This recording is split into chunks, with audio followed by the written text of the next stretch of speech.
Barely. It's barely news, where we do some stories that don't quite make it to the main news list, but we wanted to at least tell you that happened. So the first one up we got is an Apple Watch attached to a drone has been used to help detect gunshots. Wow. So Apple Watch has an app that detects gunshots? Yes, I believe like helps triangulate gunshots, and they're using that plus a drone to get to perspective, and yeah, it's basically used as a sensor in the gunshot detection system. Oh, So, I see. This company makes. So I've heard of this. It's a gunshot detection system. The city will mount microphones all over the city, like on light posts. And then when there's a gunshot, they can triangulate the location of the gunshot and notify the police automatically. So this is an extension of that. yeah, the Apple Watch, the Pro version they're having uses 3 different microphones, so it can even do localization around it. And then they're using that on top of a drone with other stuff to help localize gunshots. All right. So they put it up in the air and it can just hear more gunshots. Okay. That's kind of cool. Clever. Yeah. All righty. Next up. Next up, we've got another flying car sort of deal. And this one's kind of interesting. It's a single-person jet-powered flying car, essentially. And it's kind of interesting because it seems like it can do acro. Hell yeah. Which is something we haven't really seen out of these single-person vehicles yet. I'm down. I want to show it to me. Oh, are we going to get to see it in this video? I believe right at the end he does some flippy stuff. Doing it over the water. Wonder why. Yeah.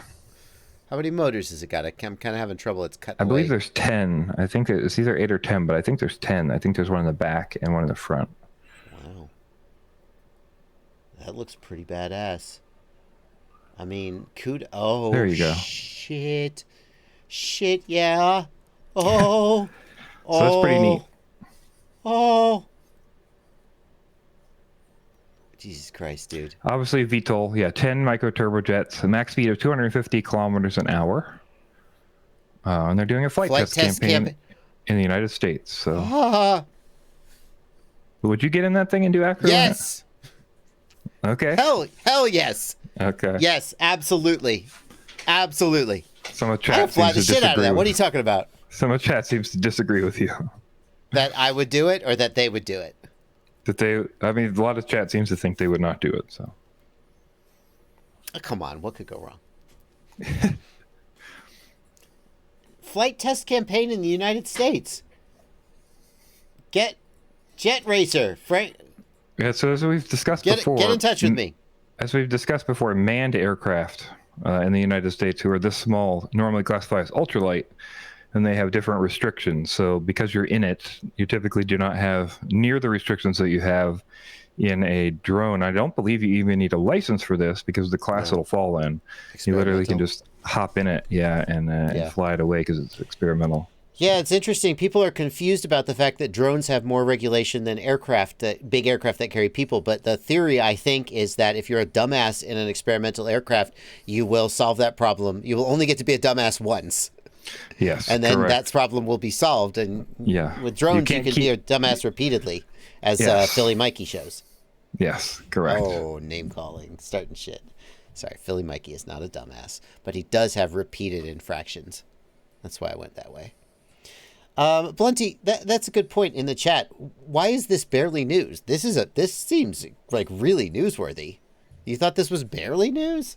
We've looked at how many flying cars at this point? Yeah, look, it's upside down, Blunty. It's doing a flip.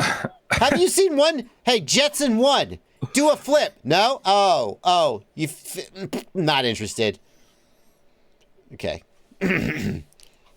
We'll see.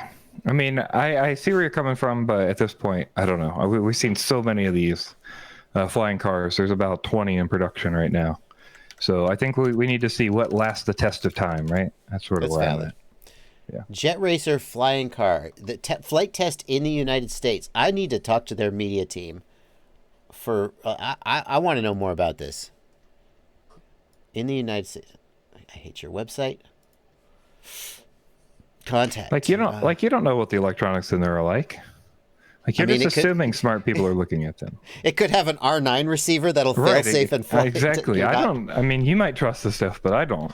I need to see a whole break. Like, if you can give me the breakdown and I could see all the components, then maybe I'll get in that thing. I don't know, man. I'm not going to be the. Wait. Is this the same guy as this guy? No. No, that's not the same. The flyboard. That's not the guy we've seen on social media. The Noel Misty. No. Alrighty. Anyway. I mean, I'd be mighty tempted. I don't know. I'd be mighty tempted. Yeah, I don't think you're going to get me in one of those anytime soon. So. I mean, what a way to go. I don't want to die. But if I died crashing an experimental drone... Here's the thing. If I died crashing an experimental drone, how many people would be like, oh, yeah, fuck Bardwell. Of course he crashed it. I'd be like, no, the motor failed. It wasn't my fault. So are you saying it's on brand? No, I'm saying I am underrated as a pilot. That I don't deserve that reputation, that I'm a much better pilot than people give me credit for. And that would be an unjust travesty if I went out that way and people said that. And you would be like, no, Bardwell's a good pilot. It was probably a technical error. Yeah.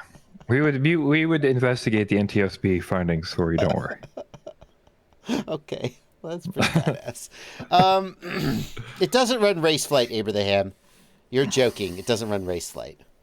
Are you joking? Please tell me. What if it did? That would give me more hesitation. That's good. Just because race flight's so out of date. It hasn't been updated. Okay. All right. One more. We got one more. Last up on It's Barely News, we've got one more for you. Roland has released their 50-year anniversary concept piece. They've done it at CES. Hold on, Blunty. I pressed the wrong button and I fucked up. Hold on, Blunty. I was on the wrong page and my fingers touched the buttons. Boom. Okay, go ahead. Try again. Start over. Next up, Roland has for their 50th anniversary, they've created a piano of the future that you can see at CES. And they've tried to design what they think maybe a future piano would look like, also kind of just to have fun, as these concept designs are. This one is interesting to us because in it, they've included flying speakers in the form of small drones. Oh. But isn't that terrible for the audio quality?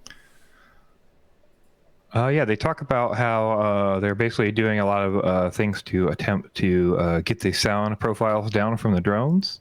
Mm-hmm. Again, this is like a concept sort of deal, but, right. They discuss that, in here. Especially, they also discuss latency issues because you have audio latency issues to the drones and stuff. So, kind of an interesting little concept.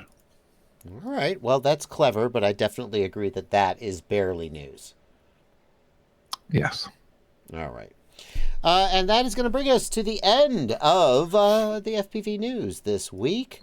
Yes, Thank you guys so much for being here with us. If you have news that you want to submit, you can email to news@fpvknowitall.com with your submissions.